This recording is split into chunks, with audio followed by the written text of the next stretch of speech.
Marcos, capítulo 5, o verso que nós vamos ler para começarmos a palavra é o verso de número 19, Marcos 5, 19.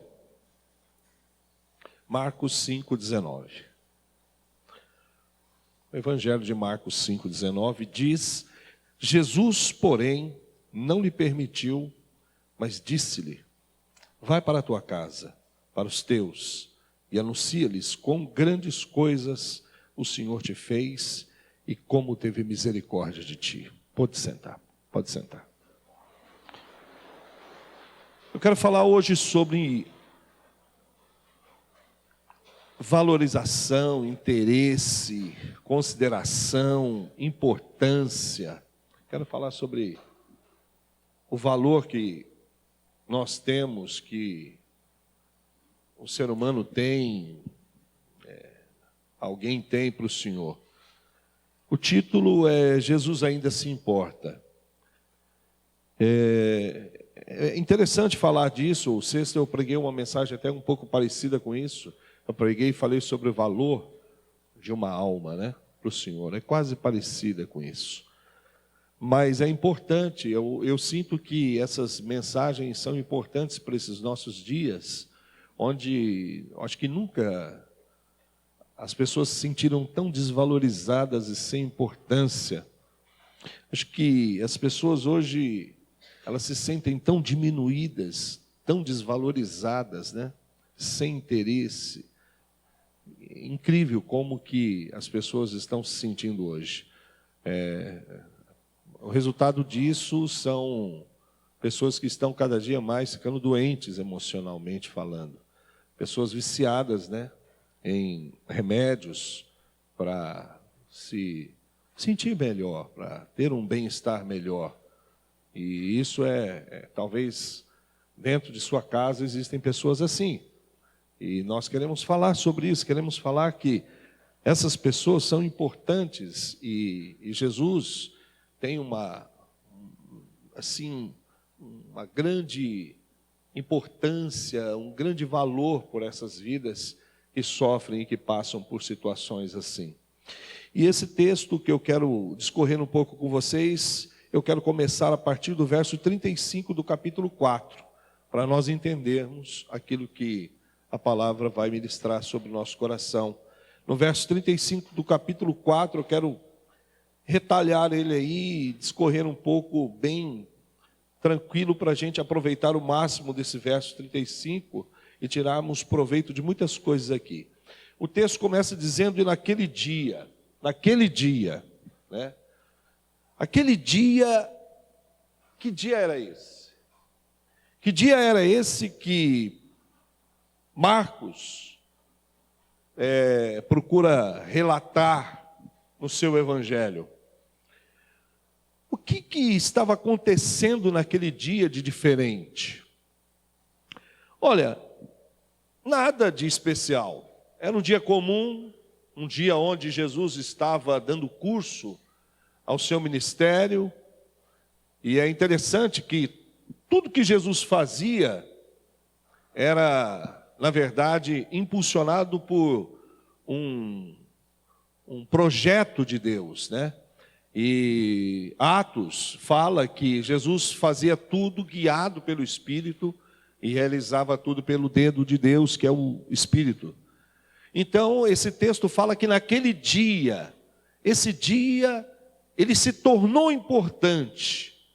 Ele se torna importante como os dias nossos se tornam importantes quando nós entendemos os planos de Deus naquele dia para a nossa vida, quando nós compreendemos a razão de Deus para aquele dia, para as nossas vidas.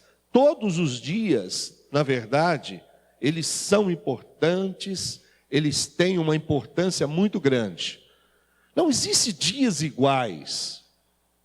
Não existe, aquela coisa de rotina. Todos os dias, parece que nada acontece. Se nada acontece no seu dia, se nada acontece nos seus dias, é porque está faltando algo na sua vida.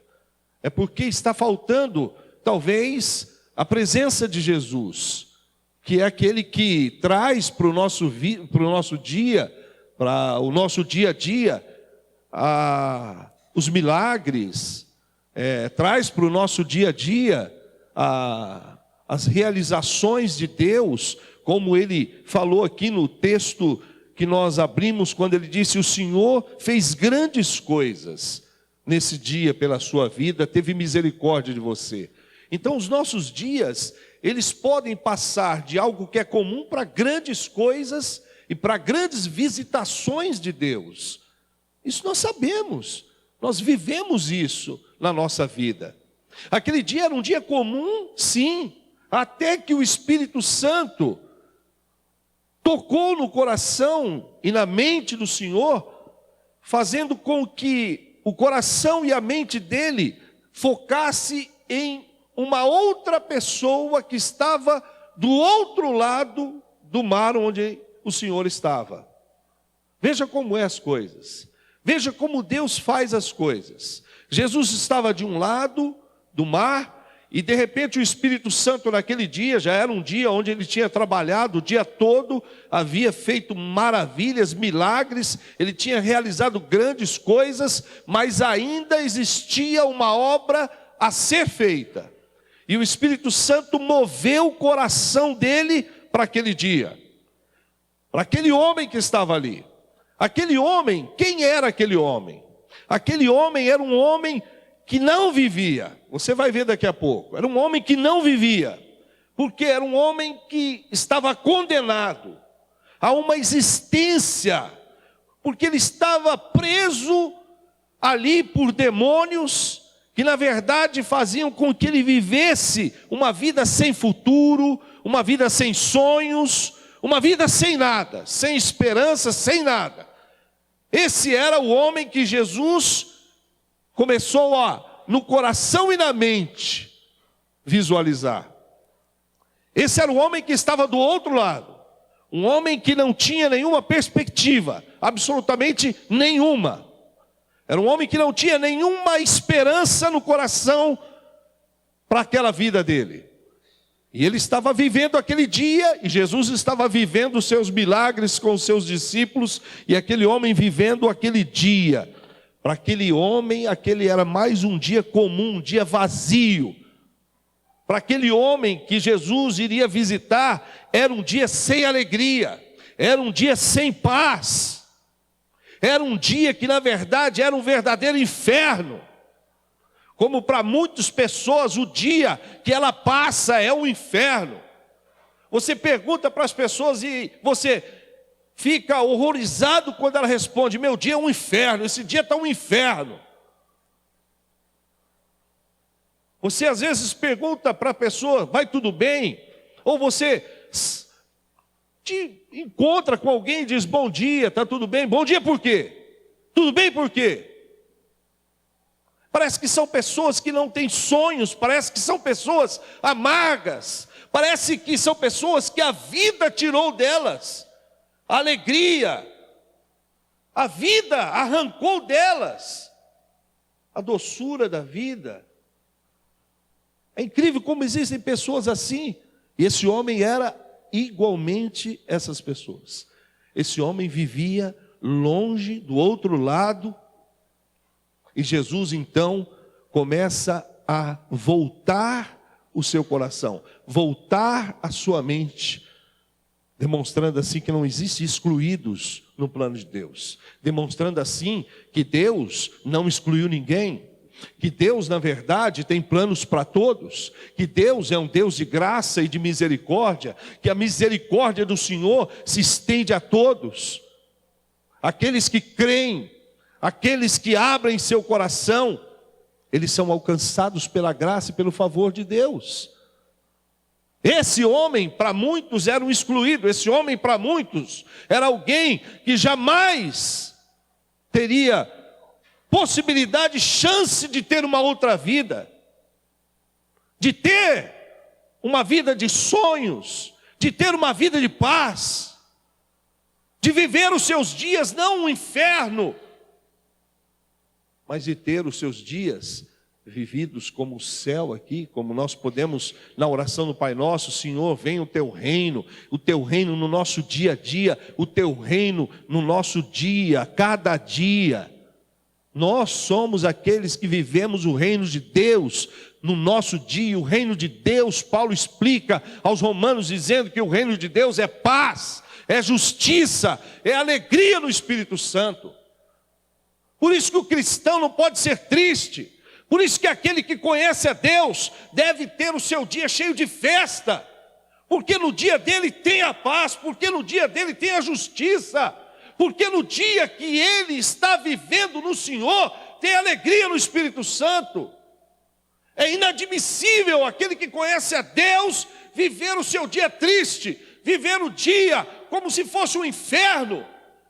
As pessoas que não conhecem a Deus, as pessoas que estão lá fora, as pessoas que desconhecem o Cristo que você conhece, as pessoas que desconhecem a palavra que você conhece. É até compreensível que elas digam: o meu dia foi um inferno, o meu dia hoje foi terrível. Mas para o Filho de Deus, mas para aquele que serve a Jesus, não podemos dizer assim. O salmista dizia: esse é o dia que fez o Senhor, e nele eu me alegrarei. Você tem se alegrado no dia que o Senhor fez? Você tem demonstrado alegria nesse dia que o Senhor te deu? Naquele dia, diz o texto, naquele dia, o dia era um dia como todos os dias. Quem é que faz o dia ser diferente? Quem é que dá cor para o dia? E o texto continua dizendo que, sendo já tarde, outra coisa interessante que eu quero que você volte os teus olhos nessa frase, dizendo sendo já tarde, ou seja, quase já estava anoitecendo, e se a gente observar, não era o momento oportuno para uma viagem naquela hora. Ainda mais se você pensar, se nós pensarmos que os barcos naquela época eram barcos bem limitados, eram barquinhos. E fazer uma viagem noturna não era uma coisa de se pensar, não era uma coisa muito boa de se fazer. Então, não era o momento correto, oportuno para se fazer uma viagem.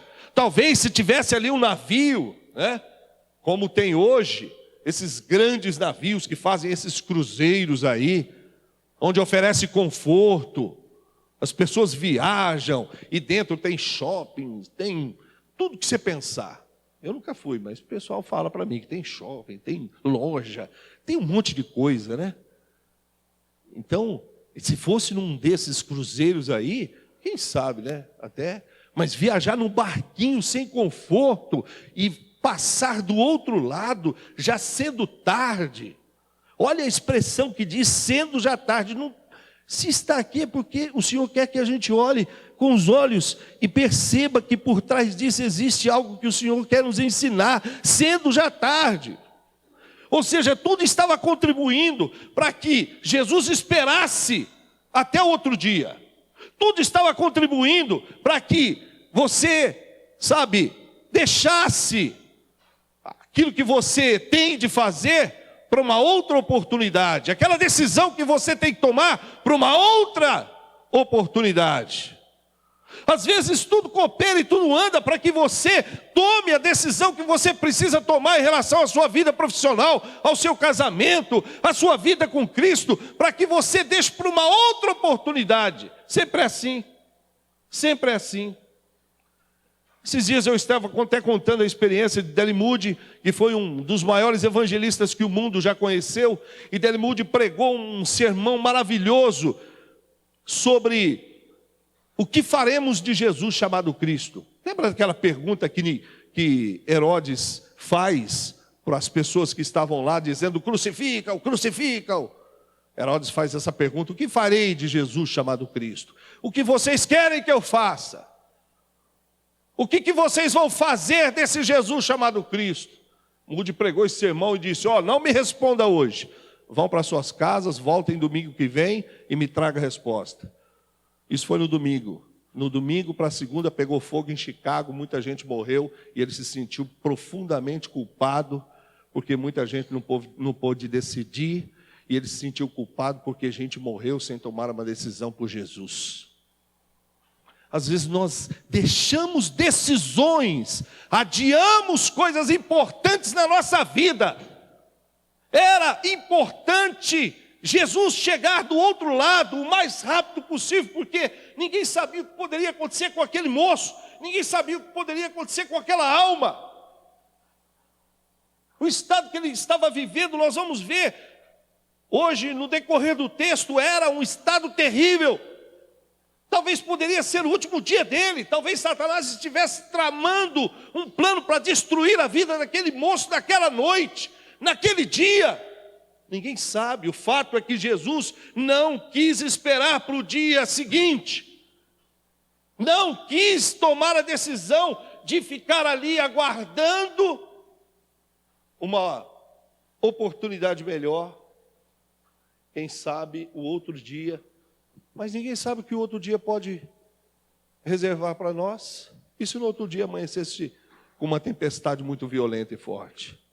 Ele também não poderia ir. Ele também não poderia estar lá. Então Jesus resolve ir. E a Bíblia diz que ele então diz: passemos para o outro lado. Nesse mesmo verso de número 35. Veja que Deus está sempre pronto para socorrer aquele que ele ama. Veja que Deus está sempre pronto, a prontidão de Deus em socorrer aqueles que são alvos do seu amor e da sua graça. Não importa se é dia, se é noite, não importa que hora do dia, não importa que hora da noite, o seu amor está sempre disponível, a sua graça está sempre disponível, Ele está sempre disposto a nos abençoar, Ele está sempre pronto a nos abençoar. Essa é a disposição de Deus. A disposição de Deus é vista nesse tempo, no romper daquela escuridão, no romper daquele mar, em se lançar nos mares noturno, nos perigos. Jesus se dispôs a atravessar o mar para alcançar uma vida.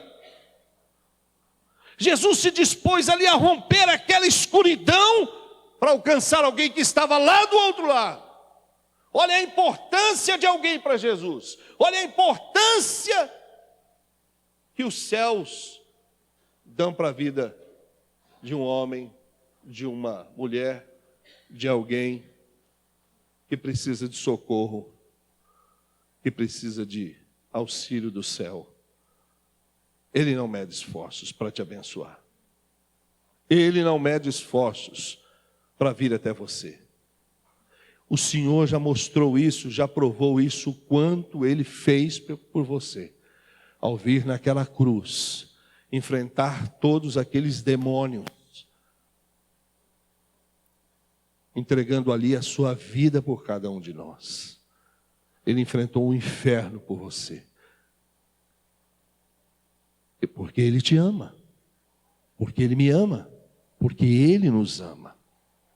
Esse outro lado que o texto diz aí, é o lado daqueles que estão sozinhos, é o lado daqueles que ficaram à margem da vida, é o lado daqueles que acham que nem mesmo Deus se importa com eles, é o lado daqueles que até dizem: Senhor, será que o Senhor não compreende e não vê que eu não tenho mais forças em mim?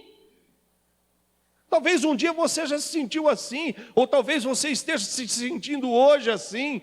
Talvez essa semana você até comentou na sua alma, na sua mente sobre isso. Talvez o seu um pensamento subiu e disse na sua mente: eu não aguento mais, será que Deus não vai fazer nada por mim? Senhor, será que o Senhor não está vendo que eu perdi as forças, que eu já não tenho mais forças? Para mim, acabou, Senhor. Acabou para mim. Essas são as pessoas que estão do outro lado, se sentindo abandonadas, esquecidas, à margem da vida. tão distantes, tão longe, parece que são inalcançáveis, parece que você ora e Deus está tão distante de você, parece que você ora e Deus está sentado num alto e sublime trono, como a Bíblia diz, e você então está tão pequeno e tão longe que parece que é impossível que Deus vá atender você e vai te ouvir. São pessoas que estão do outro lado. Ontem eu preguei sobre isso aqui. Ontem nós falamos sobre o Pai que está do outro lado da porta. O Pai que quando você bate, Ele abre. É o Pai que está lá. Mas as pessoas não entendem isso. As pessoas não sabem disso. E elas se sentem excluídas.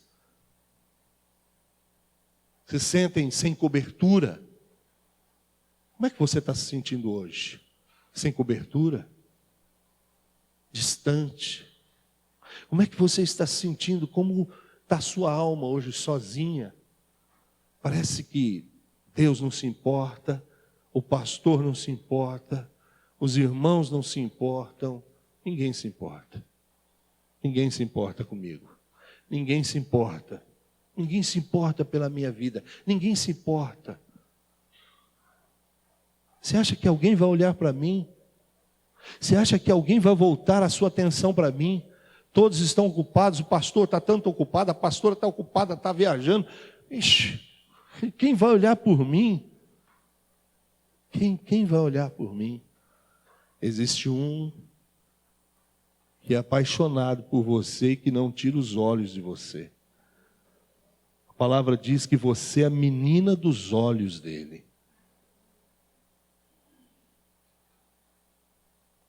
Ele te ama. Ele te ama. Se você está do outro lado, você vai ver que Ele vai alcançar você. Espere, você vai ver que Ele vai chegar na tua praia. Espere, você vai ver que quando amanhecer, Ele pisará na praia da sua vida. Ele vai chegar na praia da sua história. Ele vai chegar na sua praia. E Ele então vai demonstrar todo o amor dEle, a graça dEle pela tua vida. Ele vai quebrar os grilhões que mantinham você nessa solidão, nessa vida sem esperança, sem sonho, sem futuro. Ele vai quebrar tudo isso. Porque o texto diz no capítulo 5, agora vamos para o capítulo 5, no verso de número 1. Eu gosto disso porque a Bíblia diz no verso 35 que Jesus disse, passamos para o outro lado. E aqui no verso 5 continua dizendo, e chegaram do outro lado. Chegaram do outro lado. Tudo que Deus propõe fazer acontece. Você acha que existem coisas que podem impedir o agir de Deus? Isaías já dizia, agindo eu, diz o Senhor, quem impedirá? Quem pode contra o braço do Senhor? Satanás até que tentou. Se você conhece a Bíblia, você sabe que se levantou uma tempestade enorme. E essa tempestade aqui não era uma tempestade para provar a fé dos discípulos, mas era uma tempestade, como eu sempre prego aqui a diferença das duas tempestades que Jesus enfrentou. Uma ele enfrentou, e aquela que ele enfrentou com os discípulos, que ele anda sobre as águas, aquilo era para fortalecer a fé dos discípulos, mas essa daqui era para destruir os discípulos, era para matar o Senhor Jesus. Satanás queria matar Jesus, Satanás queria matar os apóstolos, como se ele pudesse destruir, como se ele pudesse fazer algo contra o Todo-Poderoso. Ele é uma criatura, ele está limitado. Lembra daquilo que ele disse, quando ele subiu até a presença de Deus, e ele falou, Senhor, deixa eu tocar na vida de Jó. O Senhor disse, olha, você pode tocar, eu vou liberar, mas está aí, ó, a cerca até onde você pode ir. Não passa disso, hein?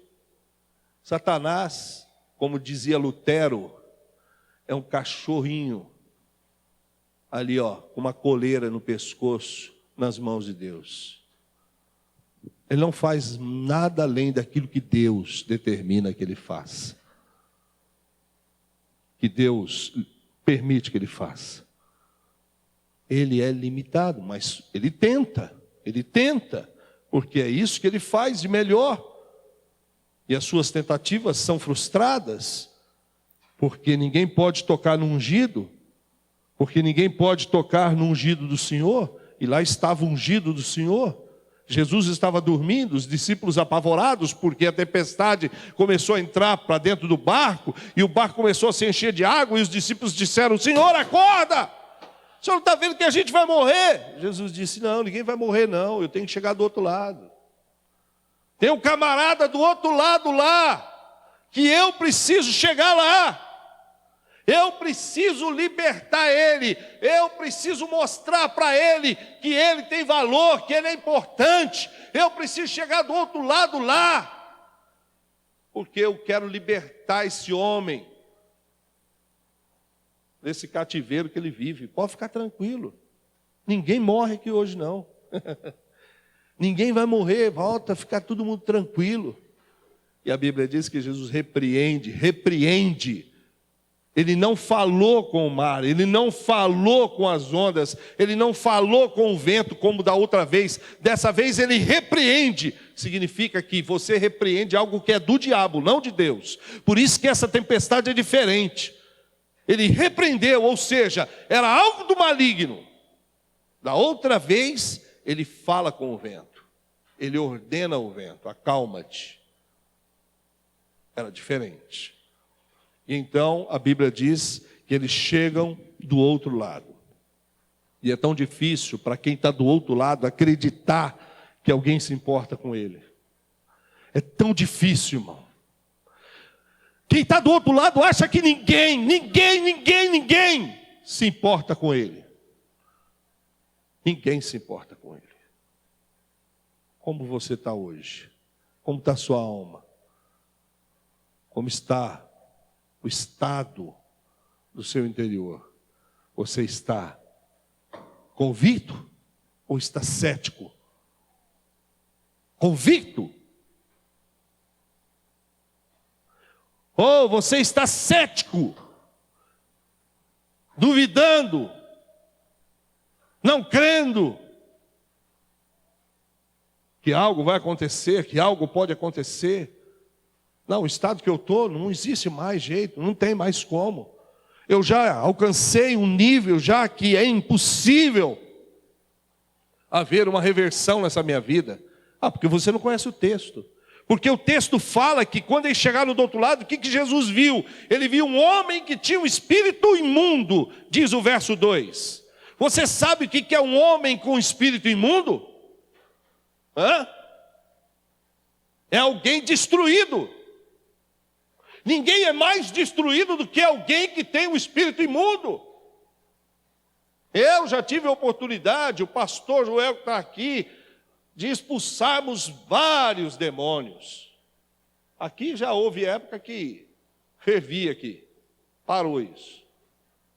Parou. Mas só começar que volta tudo de novo. Não gosto muito disso não.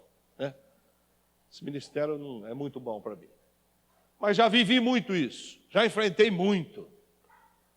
Já orei de madrugada, já expulsei demônio de criança, já fiz tanta coisa, irmão. Meu Deus, essa história é longa. E você vê que essas pessoas que têm espíritos imundos são pessoas destruídas. São pessoas tristes, infelizes, cativas, sem paz. Olha o que o texto vai dizer. Porque no verso de número 3, diz que ele tinha sua morada onde? Nos sepulcros. Ou seja, ele vivia no mundo dos mortos. Hoje é o dia dos finados, homenageia os mortos. Foi bom o evangelismo hoje lá? Foi tudo bem? Deu certo? Hoje é o dia dos mortos, né? Esse homem vivia entre os mortos. O que é viver entre os mortos? Vamos pensar um pouquinho. O que é viver entre os mortos? É viver uma vida sem sonhos. Porque lá ninguém sonha. É interessante porque o pessoal sempre fala, né? Olha, eu vou te mostrar onde existem os maiores sonhos enterrados. Vai lá. Tem aqui no Ercília, tem um monte. Tem lá no São João Batista, no da Paz, tem um monte. Os projetos tudo enterrado, porque pessoas morrem com seus projetos. Ali ninguém sonha, irmão. Ali ninguém projeta nada. Você está entendendo a mensagem? Ali não tem sonho, ali não tem projeto. Viver ali, o lugar dos mortos, onde ele vivia, é viver, meu irmão, aonde as coisas não têm vida. E aonde eu quero chegar com isso? Eu quero chegar nisso, irmão. Esse viver, muitas vezes, transfere-se para o casamento, transfere-se para o trabalho, transfere-se para áreas de nossa vida. A coisa mais difícil que tem é você viver numa região de mortos. A coisa mais difícil que tem é você viver num casamento que já morreu. Existem pessoas que estão vivendo um relacionamento que já morreu. Existem pessoas que estão ali vivendo prisioneiras de sonhos que já morreram. Isso é terrível demais. Jesus veio para te resgatar disso. Se o seu casamento morreu, talvez o seu sonho morreu. Ah, eu tinha um sonho, pastor, e você fica aí bitolado a vida toda, vivendo em torno daquele sonho que já morreu. Jesus quer te resgatar essa noite. Jesus quer dizer para você, olha, eu vim aqui na tua praia hoje para chamar você para vir do outro lado, para viver novos sonhos, nova vida, para conhecer coisas novas. Quantas pessoas travadas na vida, porque o cônjuge morreu, travaram suas vidas. A morte de um ente querido, a morte de uma pessoa, trava a família, trava o pai, trava a mãe, trava todo mundo. Precisamos aprender com Davi. Tem muita coisa na Bíblia que é joia. Aquela passagem de Davi, eu estava lendo essa semana, como é instrutiva, como nos ensina aquela passagem que o filho dele morre. Você conhece, né?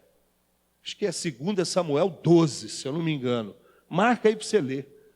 Quando o pecado dele é revelado, aí a mulher está grávida, e o profeta fala, ó, esse filho aí não vai viver não, hein? Esse filho vai morrer, porque é fruto do pecado, ele vai morrer. E a criança nasce e Davi começa a jejuar. E a criança dura 7 dias. Aí ela morre. E ele jejuou 7 dias. Aí todos os soldados ficaram com medo de contar para ele. E aí quem que vai falar para ele? Porque o homem estava aí, ó, puxando os cabelos, chorando, não queria comer. Agora o filho morreu, quem é que vai dar essa notícia para ele? Ele vai se matar. Não, Davi era diferente. O que a Bíblia diz? Que Davi ouviu a notícia. Ah, morreu? Tudo bem. Tomou banho, traz comida. Comeu. Mulher, vem aqui, vamos fazer outro filho. Tem disso não, irmão. Você vai ficar no teu luto? Até quando? Até quando? Até quando você vai continuar vivendo na região dos mortos? Até quando você vai continuar vivendo sem sonhos? Até quando você vai continuar vivendo a sua vida sem projetar algo para você? Saia da região dos mortos. Esse não é o lugar que Deus tem para você, porque o nosso Deus não é Deus de mortos, é Deus de vivos. Vivo é quem crê, vivo é quem sonha, vivo é quem acredita, vivo é quem projeta. Vivos são os visionários. Seja um visionário, projete coisas para a sua vida, ande para frente. Ande para frente. Acabou. Não fique preso.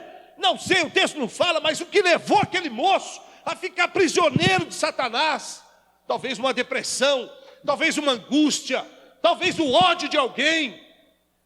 Isso leva você à morte.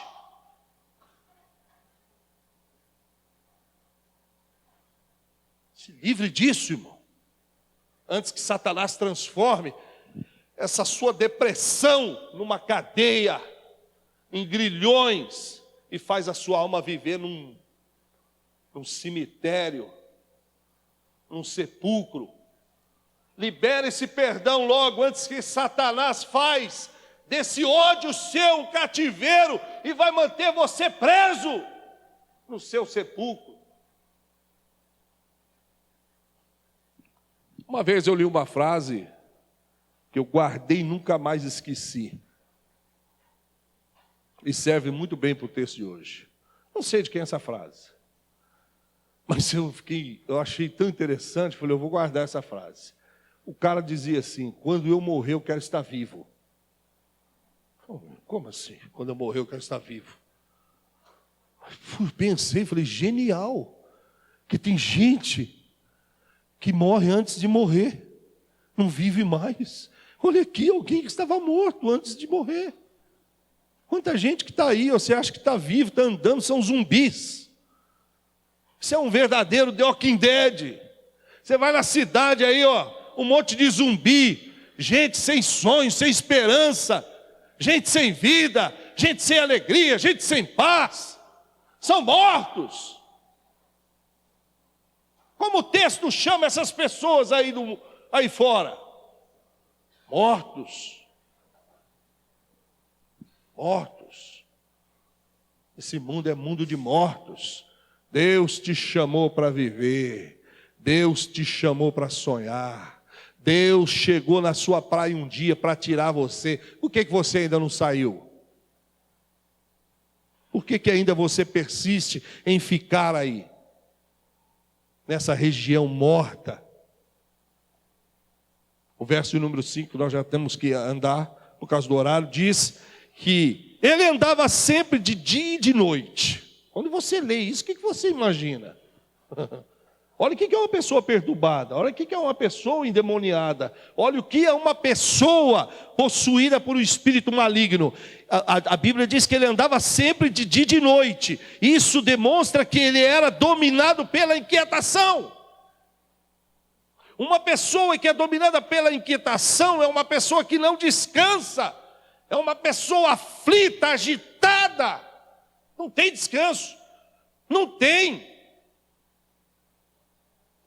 A sua alma é assim, a sua alma está assim, agitada, aflita, angustiada, a sua alma não tem parada.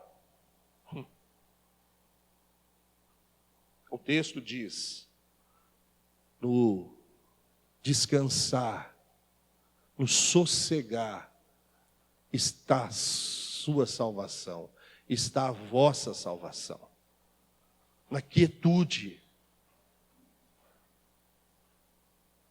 Jesus disse, o que vocês podem fazer com as suas inquietações? O que esse moço podia fazer com a sua inquietação? A Bíblia diz que ele andava de dia e noite clamando pelos montes, pelos sepulcros, e ele se feria com as pedras, se cortava com as pedras. Que loucura! Que loucura!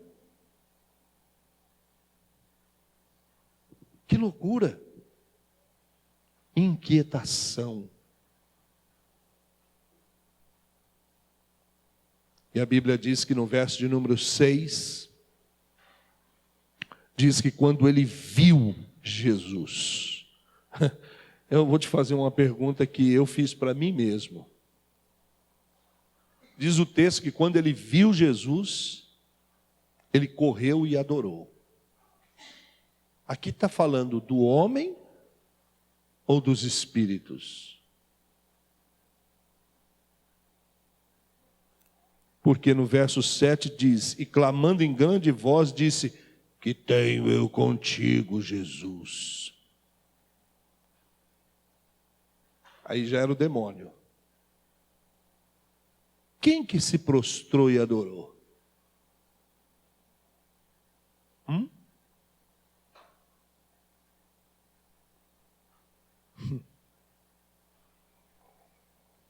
Quando Jesus se aproxima de nós e nós vamos chegando perto dele, a luz dele vem se aproximando, e à medida como que nós vamos nos aproximando dessa luz, meu irmão, as coisas começam a perder força.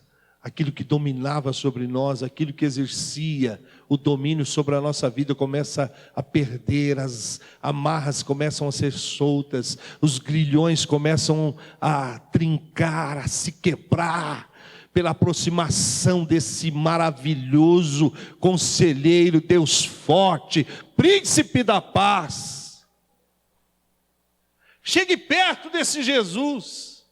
Aproxime-se desse Jesus. Se a sua alma está parecendo que está tão abandonada e distante, o que o texto diz em Tiago? Achegai-vos a mim, e eu vos chegarei a vós.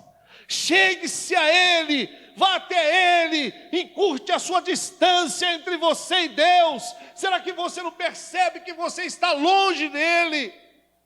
Será que você não percebe que essa tristeza, que esse vazio, será que você não percebe que esse sentido de que alguém não se importa com você, é porque você está longe dele, longe do amor dele, longe do cuidado dele? Chega perto dele, encurta essa distância, vá até ele, dobre os seus joelhos diante dele e diz: Senhor, estou aqui. Eu quero ser amado por Ti, eu quero me sentir querido, eu quero me sentir valorizado, eu quero me sentir cuidado pelo Senhor. Eu sou Tua ovelha. Mas o que fazemos? Endurecemos o nosso coração, endurecemos o nosso joelho, não nos dobramos, nos mantemos de pé, orgulhosos. Esse moço viu ali a oportunidade de ter aquela prisão quebrada de sua vida, por isso ele se lançou. Aqui era o homem que se lançou. Aqui era o homem que, diante daquela luz, diante da aproximação de Jesus, ele se lançou dizendo: Senhor, tem misericórdia de mim. Quando ele se lançou para adorar o Senhor, logo os espíritos se manifestaram, porque eles sabiam que chegou o valente, o mais valente, aquele que iria pôr fim no reinado, iria destruir o governo de Satanás daquela vida. E Jesus chegou dominando, ordenando, mandando aqueles demônios ir embora. Olha o verso 7, que diz: Senhor, deixa a gente ficar aqui, não manda a gente embora para longe. Mas Jesus diz no verso 8, que ele continuava dizendo: sai desse homem, espírito imundo. E Jesus pergunta: qual é o teu nome? E eles respondem: o meu nome é Legião, porque somos muitos. Muitos. Não importa se do outro lado você está preso por uma multidão. Não importa se do outro lado o que te prende é a depressão, a angústia, a tristeza. Não importa. O vazio, não importa. Diante dele, tudo tem fim. Tudo termina ali. As forças opressoras se prostram e se curvam, porque diante dele até a tristeza, o quê? Salta de alegria. Ali estava um triste, saltando de alegria, porque havia encontrado ele. Não existe lugar melhor para estar. Eu quero terminar dizendo uma coisa muito importante. Verso 6 diz que ele viu Jesus e ele correu e o adorou. O que ele fez? Correu e o adorou. Não corra dele, corra para ele. Tem gente que corre dele corra para Ele. Corra para Ele. Porque Ele é a tua única esperança, tua única saída. Só Ele, só Ele. Será que você hoje está se sentindo como aquele do outro lado, que ninguém se importa por você, que você não tem valor, que não existe mais esperança, que as oportunidades acabaram para você, passaram, que não voltarão mais para a sua vida? Será que você está se sentindo como essa pessoa que achava que as oportunidades dele já tinham esgotado? Tem gente que fala, a oportunidade é um cavalo, ela passou, se você não pegou, não passa mais. Se ela passar, você monta logo, porque ela não volta, hein? Com Deus não é assim, irmão. A misericórdia de Deus não é assim. Deus não é uma oportunidade. Viu? Deus não é uma oportunidade. Deus é a chance que temos durante toda a vida. Toda a minha vida. Ela é aberta para essa chance que Deus dá para o homem. Não é um tempo, não é um momento, é a vida toda. Enquanto eu durar, ali haverá a possibilidade que Deus me oferece e te oferece a cada um de nós. Lembre-se, Jesus se importa com você. Jesus se importa com a tua vida. E Ele quer hoje, ainda hoje, descer na tua praia. Ele deseja hoje mudar a sua história, pôr um fim no seu sofrimento, na sua angústia, na sua solidão, na sua depressão. Ele quer fazer isso hoje.